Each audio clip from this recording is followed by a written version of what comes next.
Shalom. Nah, sekali lagi tadi mic-nya belum bunyi. Shalom. Ya, salam sejahtera dalam kasih Tuhan kita.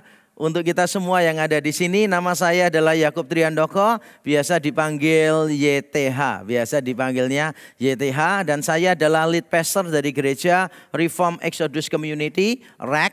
Kalau kita ingat di Surabaya, gereja saya kebanyakan cabangnya ada di Surabaya, walaupun ada di tempat lain, di pulau lain, tapi kebanyakan di Surabaya, pusatnya juga di Surabaya. Bapak Ibu Saudara kalau kenal lagu Rek Ayo Rek gitu, kan ada lagunya Surabaya itu. Rek Ayo Rek, melaku-melaku nang tunjungan. Nah kalau ingat lagu itu, ingat gereja saya, karena gereja saya Rek, itu lagunya pakai Rek. Walaupun tulisannya beda, REK dengan REC, memang agak maksa memang. Tetapi kalau saudara merasa keberatan dengan paksaan saya, berarti maksud saya tercapai. Saudara kalau jengkel kok maksa sih, saudara pasti akan selalu ingat. Tiap kali dengar lagu itu, ingat gereja saya. Nah kalau saudara mau tahu gereja saya secara lebih luas, silahkan nanti cari di website rec.or.id. Karena di gereja kami selalu ada artikel setiap minggu, kami menerbitkan beberapa artikel. Saya sendiri setiap minggu bersama istri menjawab 2 pertanyaan. Jadi most likely saya perhatikan orang-orang yang tanya di Instagram saya lewat DM, 90% pertanyaan mereka sudah pernah saya bahas di website kami. Jadi istri saya menjawab pertanyaan seputar perjanjian lama, saya menjawab semua pertanyaan seputar kekristenan. Apa saja saya coba jawab, setiap minggu saya membahas 1 pertanyaan. Kalau Bapak Ibu Saudara punya banyak pertanyaan, kepengen belajar, silahkan langsung menghubungi ke gereja kami. Nah itu kira-kira perkenalan dari saya, karena katanya tidak kenal maka tidak sayang. Kalau perkenalannya terlalu panjang katanya membosankan. By the way, saya orang Semarang asli, jadi saya bersyukur bisa ada di tempat ini. Ini adalah kampung halaman saya. Selalu kalau ke Semarang, saya merasa nostalgia karena tempat saya sendiri. Saya besar di sini, sampai SMA juga di sini. Ada yang sekolahnya YSKI? Nah kalau ada sekolahnya YSKI berarti satu alma mater dengan saya. Saya lulus SMP, SMA, YSKI. Jadi saya suka datang ke Semarang karena nostalgia. Tapi tiap kali saya ke Semarang saya juga was-was karena ada ayat yang mengatakan seorang nabi tidak dihormati di tempatnya sendiri.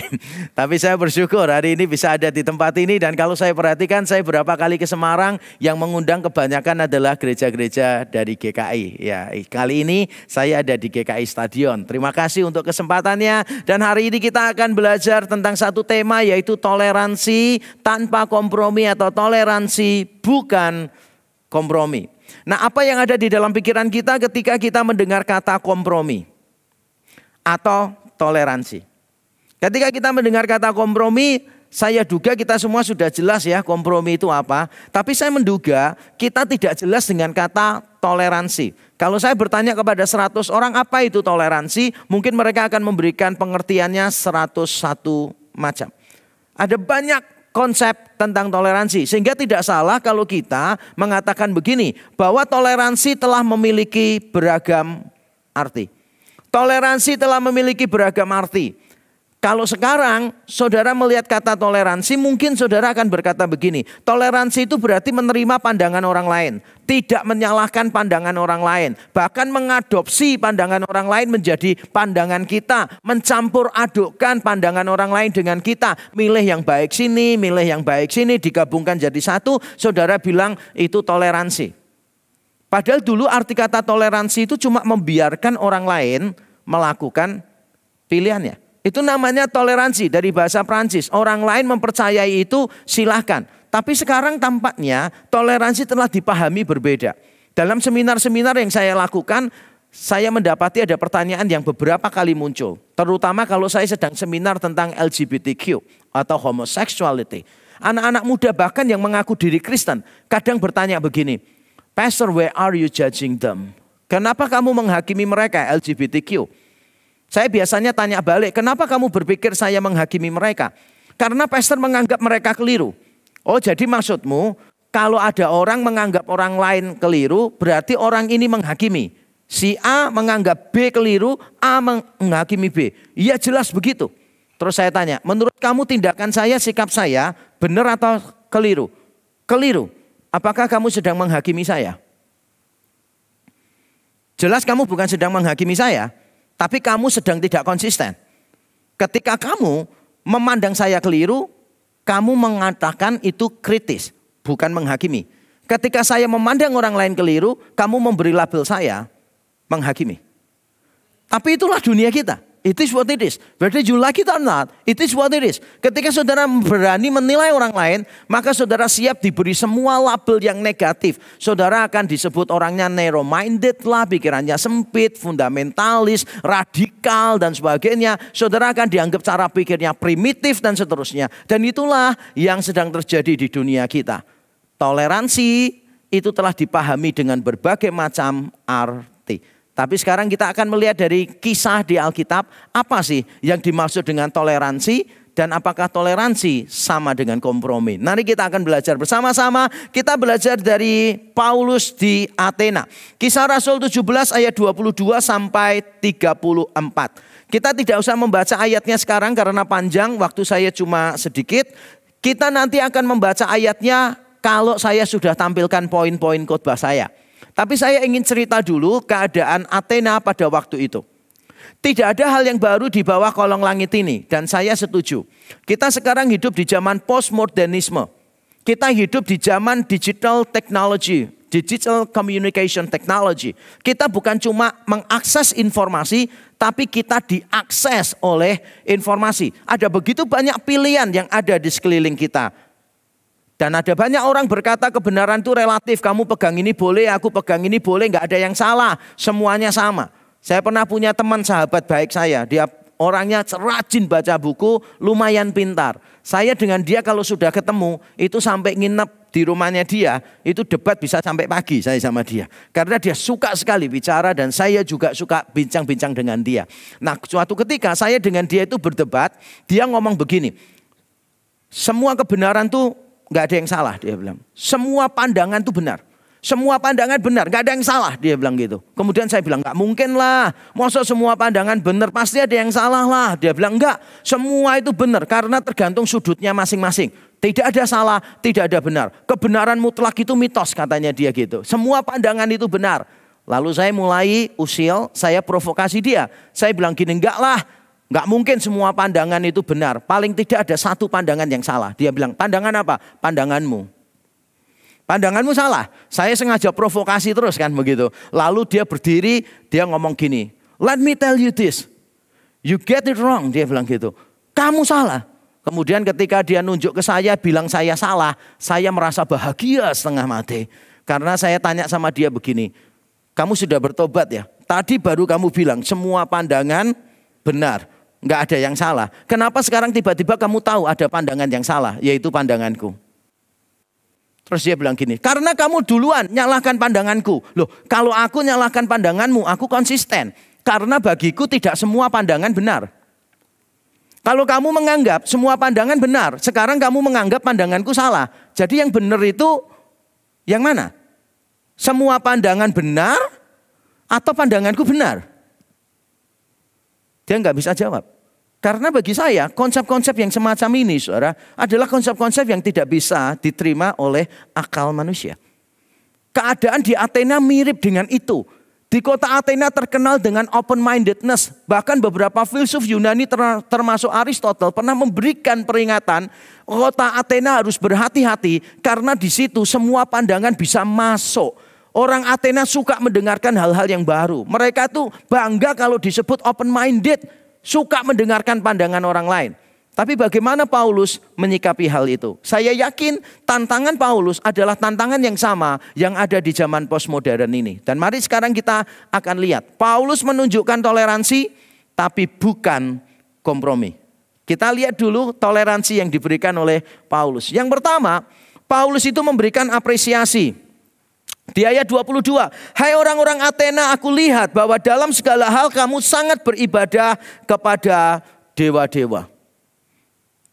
Paulus datang ke Athena, dia melihat-lihat kota itu penuh dengan berhala, altar, mezbah dan sebagainya. Paulus ketika diberi kesempatan untuk berbicara di depan para filsuf, tokoh agama dan penduduk Athena, Paulus pertama-tama tidak berkata begini, hai penduduk Athena, tahu tidak kamu ini penyembah berhala, kamu ini calon penghuni neraka. Tidak. Paulus tidak berkata begitu. Paulus mengapresiasi. Paulus berkata begini, kamu itu dalam banyak hal sangat beribadah. Ada hal yang positif yang bisa diapresiasi dari pandangan orang lain. Itu namanya toleransi. Toleransi itu berarti berusaha untuk mencari hal positif di tempat lain. Dan kita berusaha untuk mengapresiasi itu.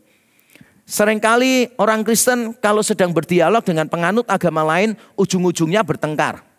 Dari tidak kenal, jadi lawan.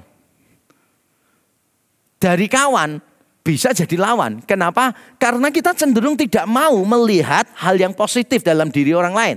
Kita cenderung mencari kesalahan orang lain. Saya pernah diundang debat melawan pemuka agama lain di sebuah universitas, debat akademis. Dan di dalam perdebatan itu semua orang bahkan dari pihak sana mengatakan saya menang mutlak. Moderatornya itu dari penganut agama situ.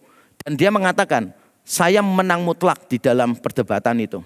Tapi saudara tahu, karena justru saya menang mutlak, saya tuh sedih.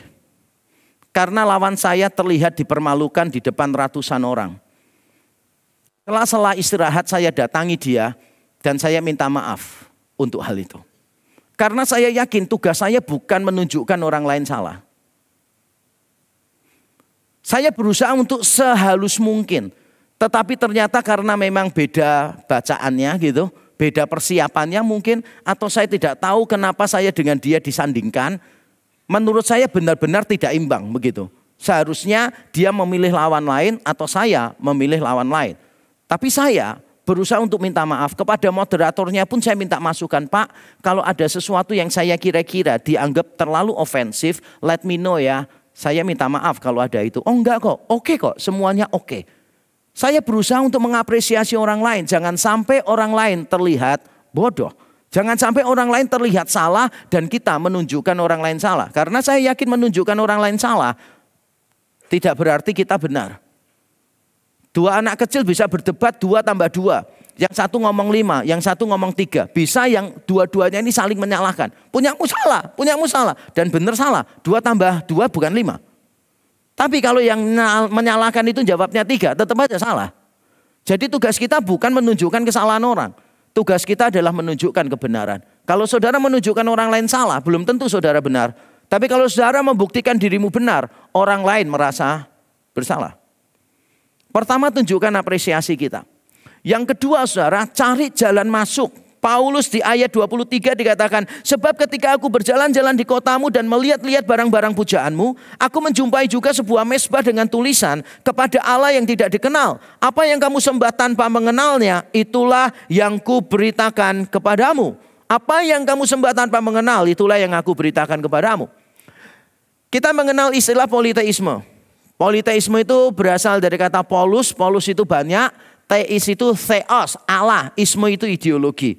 Politeisme itu berarti mempercayai banyak Allah. Sama seperti kalau saudara mengenal kata klinik dengan poliklinik, bedanya apa? Kalau saudara itu di satu klinik, dokternya 10, tapi semuanya spesialis mata, namanya klinik.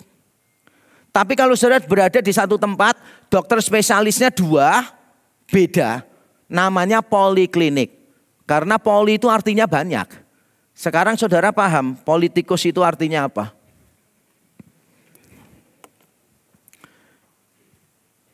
Paulus melihat penduduk Athena itu menyembah banyak dewa.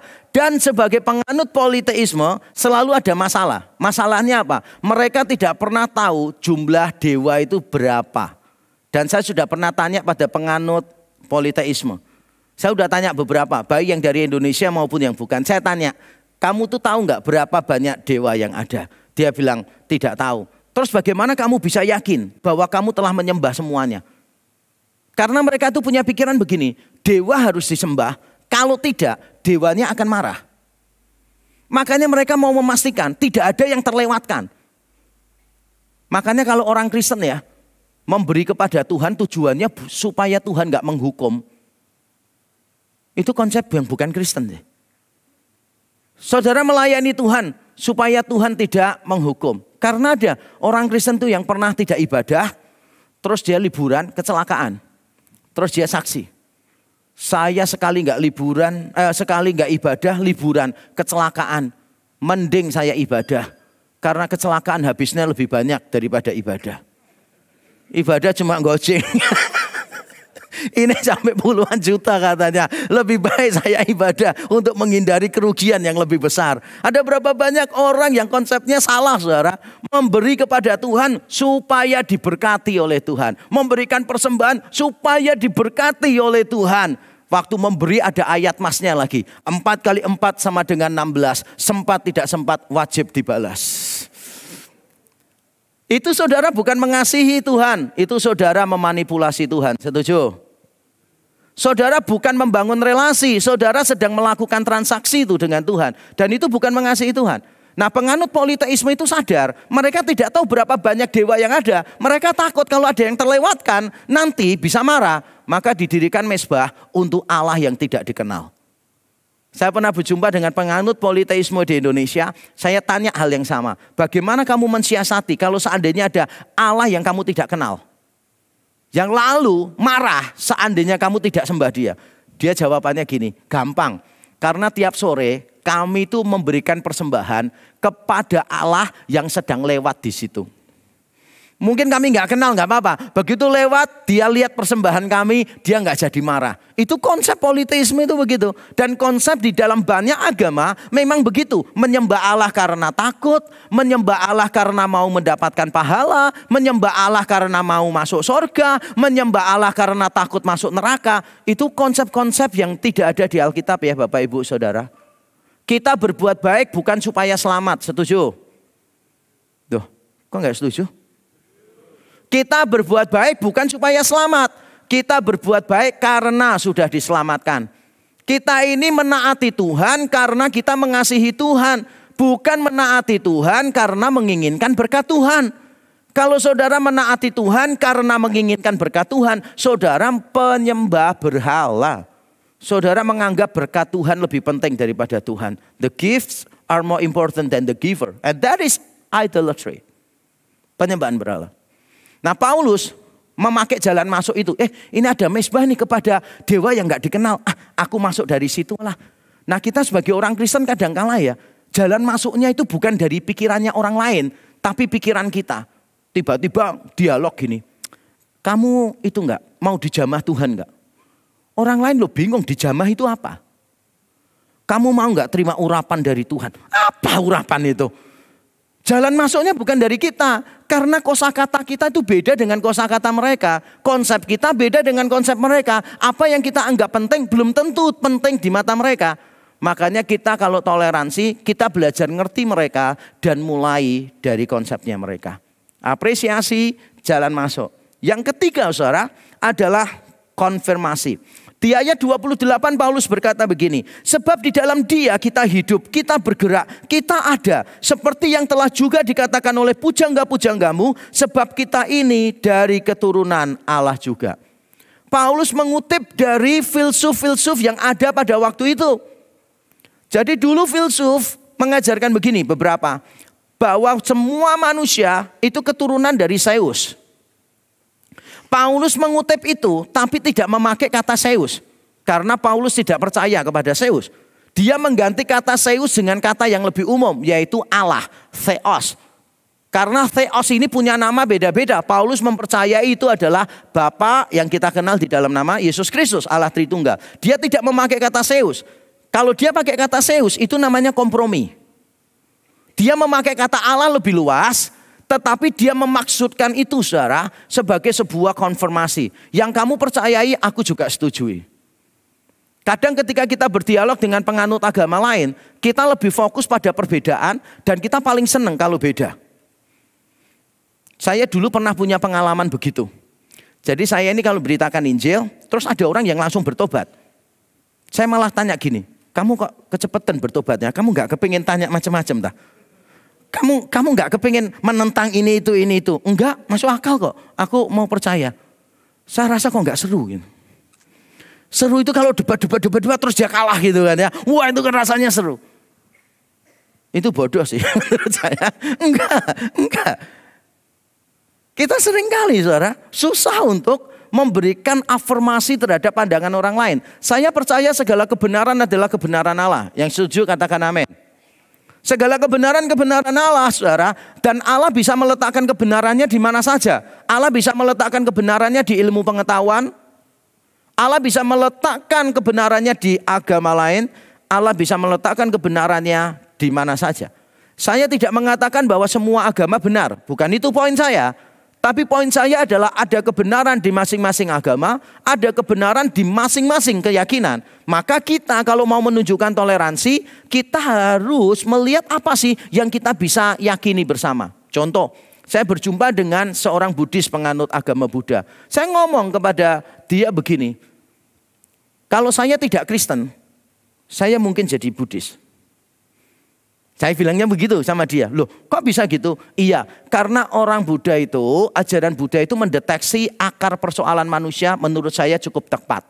Yaitu persoalan manusia bukan kurang aturan. Persoalan manusia itu hawa nafsu di dalam diri kita. Hawa nafsu ini yang harus dikontrol. Bukan karena kurang peraturan. Nggak percaya? Coba bayangkan, ada tulisan dilarang kencing di sini. Yang saudara lakukan apa? Yang laki-laki jujur. Dilarang kencing di sini, saudara kencing di sebelahnya. Ditulisi dilarang kencing di sini, ada tanda panah 50 meter, 50 meter. Yang saudara lakukan apa? Jalan 50 langkah terus kencing di sana. Sampai orangnya marah, dilarang kencing di sini kecuali anjing, ada tanda seru. Yang saudara lakukan apa? Kencing di situ gaya anjing. Kita ini bukan kurang aturan, tapi dalam diri kita ada persoalan. Jadi saya bisa mengafirmasi keyakinan Buddha. Teman saya yang muslim juga saya puji. Wah, saya tuh suka loh dengan Islam. Karena Islam tuh untuk segala sesuatu ada aturannya. Keren sih. Untuk ini ada aturan, untuk ini ada aturan, untuk ini ada aturan. Loh, saya memberikan afirmasi. Tapi apakah berarti saya kompromi? Tidak. Itu toleransi. Jadi toleransi itu apresiasi, jalan masuknya dari sana, dan afirmasi, peneguhan. Nah, sekarang saya akan menunjukkan di tengah toleransi yang Paulus tunjukkan, ternyata Paulus tidak mau kompromi. Ini dia yang dijelaskan oleh Paulus, apa yang tidak bisa kita kompromikan. Yang pertama adalah kesalahan logika. Saya bacakan ayat 24-25 lalu lompat 29. Allah yang telah menjadikan bumi dan segala isinya. Ia yang adalah Tuhan atas langit dan bumi tidak diam dalam kuil-kuil buatan tangan manusia. Dan juga tidak dilayani oleh tangan manusia seolah-olah ia kekurangan apa-apa. Karena dialah yang memberikan hidup dan nafas dan segala sesuatu kepada semua orang. Lalu ayat 29, karena kita berasal dari keturunan Allah, kita tidak boleh berpikir bahwa keadaan ilahi sama seperti emas, perak atau batu, ciptaan kesenian dan keahlian manusia. Paulus tidak mau kompromi untuk hal-hal yang menabrak logika. Makanya ketika dia mengapresiasi mezbah yang dibangun untuk Allah, Paulus yang sama, di waktu yang sama, di momen yang sama, di tempat yang sama. Paulus berkata begini, walaupun aku mengapresiasi mezbahmu, tapi kamu jangan berpikir bahwa Allah butuh dilayani manusia. Tidak. Jangan kamu berpikir bahwa Allah dibatasi oleh mezbah. Tidak. Karena Allah itu pencipta langit dan bumi, dia tidak butuh apa-apa di luar dirinya. Masuk akal nggak? Dia pencipta langit dan bumi, dia tidak bisa dibatasi pada satu tempat. Masuk akal nggak? Masuk akal. Dan Paulus berkata begini, kamu kan tadi berkata kita semua keturunan Allah. Aku juga setuju kita semua keturunan Allah. Dan kalau kamu setuju Allah itu spiritual, harusnya kita juga spiritual. Dan kalau Allah itu spiritual, buat apa kamu bikin patung-patung dari emas, gambar dan sebagainya. Ini semua jasmani, tidak cocok dengan Allah. Dan kita ini keturunan Allah, berarti ibadah kita itu ibadah di dalam roh. Ibadah kita tuh spiritual, bukan ibadah-ibadah yang mengandalkan tempat-tempat semacam ini, patung-patung semacam ini. Masuk akal nggak? Masuk akal. Jadi yang tidak bisa kita kompromikan adalah kesalahan di dalam logika. Saya pernah kenal satu muslim, kenal baik karena dia sopir jemaat saya. Berapa kali ketemu dengan saya. Jadi sudah kenal dekat ya Bapak Ibu, konteksnya kenal dekat. Lalu saya tanya sama dia, Mas, jadi Mas ini Muslim taat? Ya Muslim lah. Taat. Muslim. Ya saya tahu berarti nggak taat. Gitu. Terus saya tanya, kira-kira Mas menggambarkan dirimu sebagai apa? Terus dia ngomong gini, sebetulnya ya nggak penting lah Muslim Kristen. Saya ini Krislam katanya. Kristen Islam. Oh menarik sekali. Saya tanya, wah menarik sekali Islam. Kenapa pilih Islam? Dia bilang gini, karena Kristen dan Islam itu sama kok. Bagi saya nggak masalah. Saya itu juga nggak masalah menyebut diri saya Nasrani. Karena bagi saya Kristen Islam sama. Kemudian saya ngomong sama dia, Mas yakin Kristen Islam sama? Coba saya tanya ya. Anak yang dipersembahkan Abraham siapa? Dia bilang Ismail. Saya bilang di Alkitab saya kok Isa ya? Dia kaget, loh masa? Iya, Isa. Mas bilang Ismail. Terus jalan tengahnya apa? Mosok Kak Mail. Mosok Isis, Isa, Ismail, lebih parah lagi kan?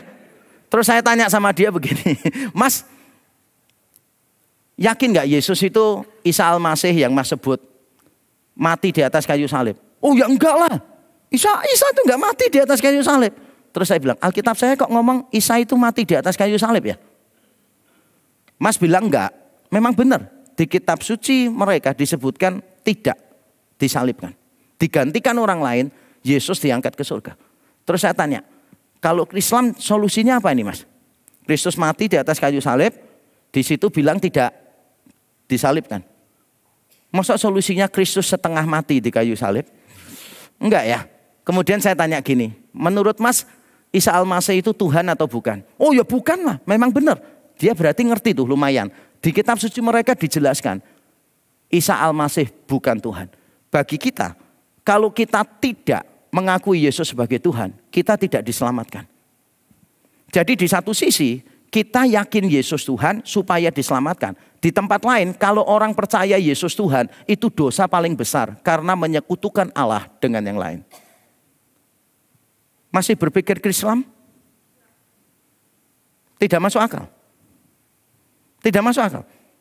Tidak ada dua agama yang bisa disandingkan. Karena secara fundamental berbeda. Contoh ya, kita percaya Allah Tritunggal, satu. Allah dalam tiga pribadi.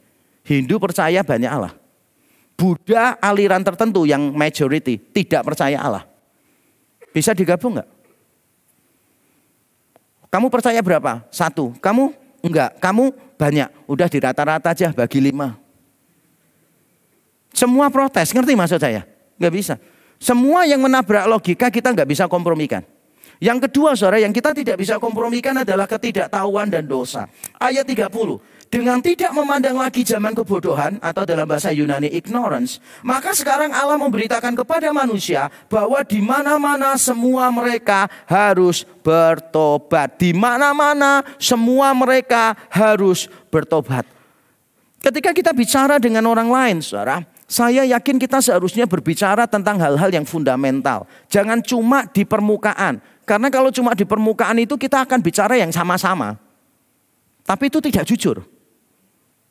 Kalau saya menghargai orang lain, saya akan menghargai seutuhnya. Termasuk perbedaan pendapatnya dia dengan saya. Setuju enggak? Kalau saudara hanya menghargai orang yang pandangannya sama dengan saudara, saudara tidak sungguh-sungguh menghargai orang itu. Justru saya merasa saya ini memperhatikan penganut agama lain. Karena saya tahu bahwa saya dengan dia sangat beda. Secara konseptual tidak bisa disatukan. Saya kenceng mengatakan ini. Tapi gereja kami berkali-kali membantu penganut agama lain. Hampir tiap tahun seperti tahun ini, di bulan ini, bulan puasa ini, kami memberikan 500 sembako kepada masyarakat sekitar gereja kami. Yang hampir semuanya itu bukan orang Kristen. Kenapa? Ya karena kita sesama manusia, saling mengasihi. Tapi kalau untuk urusan konsep teologis, memang nggak bisa dicampur kok. Dan saya berusaha untuk jujur, bahwa sebetulnya persoalan manusia, terutama itu masalah dosa. Manusia bukan tidak tahu, walaupun tidak tahu salah, ignorance itu salah. Tapi persoalan manusia lebih berat daripada ignorance. Persoalan manusia itu rebellion. Bukan karena tidak tahu, tapi tidak mau tahu. Itu manusia, saudara. Bukan tidak tahu, tapi tidak mau tahu. Sudah ngerti, tapi tetap dilanggar. Seperti tadi, dilarang kencing di sini. Tetap aja kencing. Saya pernah ada di satu gereja. Masuk ke toiletnya, kaget tulisannya. Biasanya di toilet kan dilarang membuang sampah pembalut wanita ke dalam lubang kloset. Titik toh. Sampah pembalut wanita. Ini enggak. Panjang daftarnya. Seperti pembukaan Undang-Undang Dasar 45 itu. Panjang. Ditulis dilarang membuang (2), sampah, pembalut wanita, sepatu bekas, sandal bekas, semuanya ditulis. Itu kan berarti saudara nggak mungkin ditulis tanpa alasan kan ya. Itu berarti jemaatnya naik sepeda motor sama anaknya kecil, nyampe di gereja, ayo nak kencing gitu kan. Begitu sampai toilet, loh sepatunya jatuh di jalan. Tinggal satu, lepas kalian yang satu, masukin lubang, di flash gitu. Masuk akal nggak sih? Saudara pernah lihat gak di lift tulisannya gini, harap dahulukan yang mau keluar. Coba saudara pikir, perlu gak sih ditulis begitu? Lah kalau orang itu gak keluar duluan, saudara mau masuk lewat apa coba? Itu kan logika sih, common sense, bener gak sih? Tapi berapa banyak orang coba, begitu pintu lift terbuka semuanya masuk kan? Wah berapa kali saya di dalam gitu, begitu buka orang mau bergerombol, saya langsung gini. Bagaimana saya bisa keluar? Sengaja sambil jalan tangan saya gini. Supaya semuanya mundur. Kadang-kadang orang itu benar-benar kayak melakukan hal yang irasional gitu. Padahal sudah tahu loh. Tapi namanya manusia kayak gitu saudara. Coba saudara logika di jalan aja ya. Saudara 3 jalur gini lurus. Terus pas belok. Harusnya pada waktu saudara belok itu kan stay di dalam line-nya masing-masing dong. Orang Indo enggak. Bisa saling pengertian crossing-crossing gini loh saudara. Jadi kapan menebak orang lain itu pindah jalur lebih sulit daripada menebak kapan Tuhan datang kembali yang kedua kali. Apalagi kalau yang emak-emak naik motor, sudah nggak bisa dilawan, saudara. Beloknya kanan, kasih tandanya kiri. Nanti kalau ditegur, Bu, kalau mau belok kanan tandanya jangan kiri. Loh, saya sudah tahu mau kanan, buat apa saya butuh tanda? Tanda itu buat kamu yang di belakang. Kamu ke kiri karena aku mau ke kanan. Terima kasih Bu untuk penjelasannya, bermanfaat sekali. Manusia itu persoalannya bukan tidak tahu. Walaupun tidak tahu dosa ya. Persoalan manusia itu dosa sebetulnya. Dosa. Dan saya mengatakan begini dalam sebuah temu pemuka agama membahas tentang politik dan agama. Saya berkata begini. Saudara saya suka ya dengan semua pemaparan dari teman-teman saya agama lain. Yang mengatakan pemimpin itu harus ini, harus gini, harus gini, harus gini, harus gini. Saya setuju. Tapi berapa banyak pemimpin yang tidak begitu? Berarti manusia tidak kurang teladan. Manusia tidak kurang aturan, manusia tidak kurang hukuman. Persoalan manusia ada di dalam. Saya setuju dengan teman saya yang dari Buddha, persoalan manusia ada di dalam, saya setuju. Cuma saya tidak setuju kalau solusinya manusia. Karena manusia itu bukan cuma a part of the problem, manusia itu the source of all problems. Kalau engkau menjadi source sekaligus part of the problem, you cannot be the problem solver. Doesn't make sense.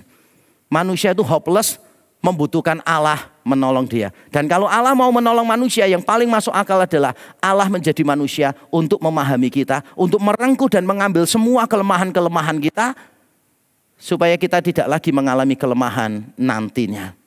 Masuk akal sekali, Allah jadi manusia. Supaya Allah bisa bersimpati kepada kita. Bukan cuma maha tahu, tapi bersimpati dengan kita. Saudara, kita harus berani memberitakan tentang dosa. Persoalan utama manusia adalah dosa. Berikutnya yang saudara tidak boleh kompromikan adalah Injil Yesus Kristus. Ayat 31 dan 32. Karena ia telah menetapkan suatu hari pada waktu mana ia dengan adil akan menghakimi dunia oleh seorang yang telah ditentukannya. Sesudah ia memberikan kepada semua orang suatu bukti tentang hal itu dengan membangkitkan dia dari antara orang mati. Ketika mereka mendengar tentang kebangkitan orang mati, maka ada yang mengejek dan yang lain berkata, lain kali saja kami mendengar engkau berbicara tentang hal itu. Saudara, tema kebangkitan ini adalah tema yang tidak enak didengar oleh banyak orang Yunani. Apalagi Allah jadi manusia, mati di atas kayu salib, lalu bangkit. Wah, beberapa orang menganggapnya itu tidak masuk akal. Saya pernah berjumpa dengan seorang muslim, dialog enak dengan dia, dan dia ngomong begini, saya selamanya tidak mungkin jadi Kristen, dia bilang. Wow, kenapa Mas nggak mungkin jadi Kristen? Karena kekristenan tidak masuk akal. Saya bilang, oke. Menurut Mas yang tidak masuk akal mana? Dia jawab gini, masa manusia kok dijadikan Tuhan? Yang mana ya Mas ya? Itu Yesus manusia dijadikan Tuhan. Wah Mas ini pinter. Kalau manusia dijadikan Tuhan tidak masuk akal. Saya juga nggak percaya manusia bisa jadi Tuhan. Yang terbatas tidak mungkin jadi tidak terbatas. Saya juga tidak percaya. Itu nonsense. Dia bilang, loh kalau gitu kenapa tetap Kristen? Lah karena di dalam kekristenan bukan manusia jadi Allah. Allah jadi manusia. Sekarang saya tanya Mas, masuk akal nggak yang tidak terbatas membatasi dirinya? Dia langsung jawab, kenapa aku nggak pernah mikir itu ya? Masuk akal tuh. Yang tidak terbatas bisa membatasi dirinya, bisa. Tapi banyak orang kelihatannya melihat itu nonsens. Pernah ada orang tanya kepada saya begini, bagaimana bisa Allah jadi manusia, pencipta jadi ciptaan? Nggak masuk akal. Saya bilang pintar banget. Pencipta jadi ciptaan, nggak masuk akal. Tapi di dalam Alkitab, kita itu diajar bukan Allah menjadi manusia, lalu berhenti jadi Allah. Bukan kan ya? Allah menjadi manusia itu dalam arti Allah menambahkan hakikat baru kepada dirinya.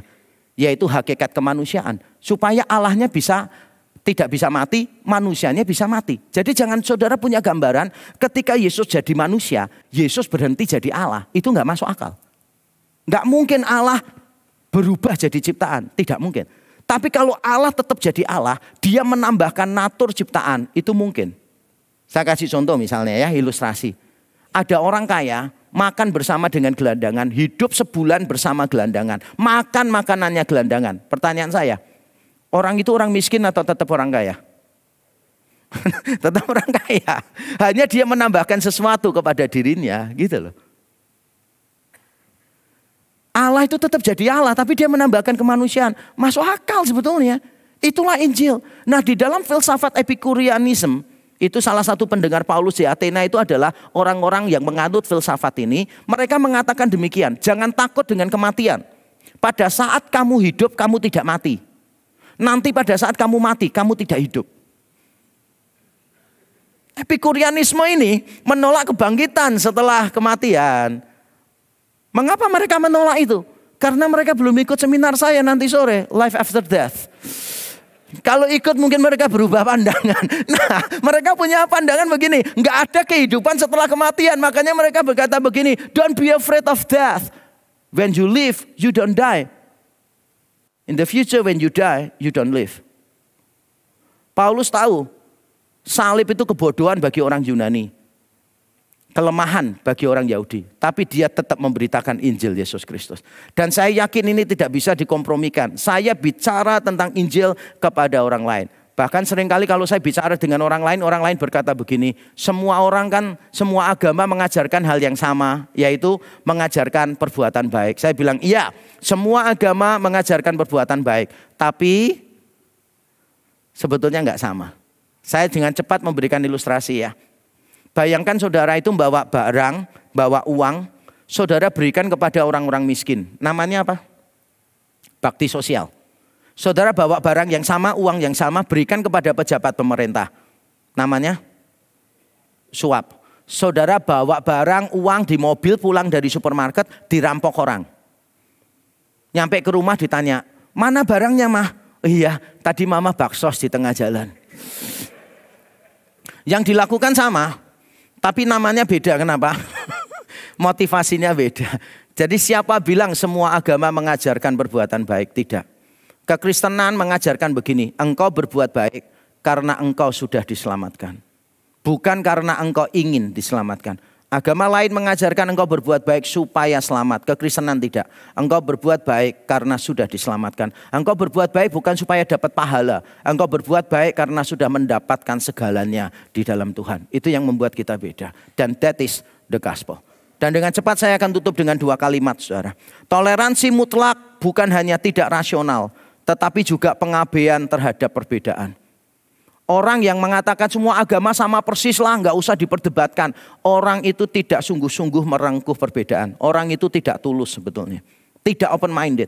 Orang yang open minded itu harusnya berkata begini. Kamu tahu nggak, you know what, aku sama kamu benar-benar beda. Tapi nggak masalah.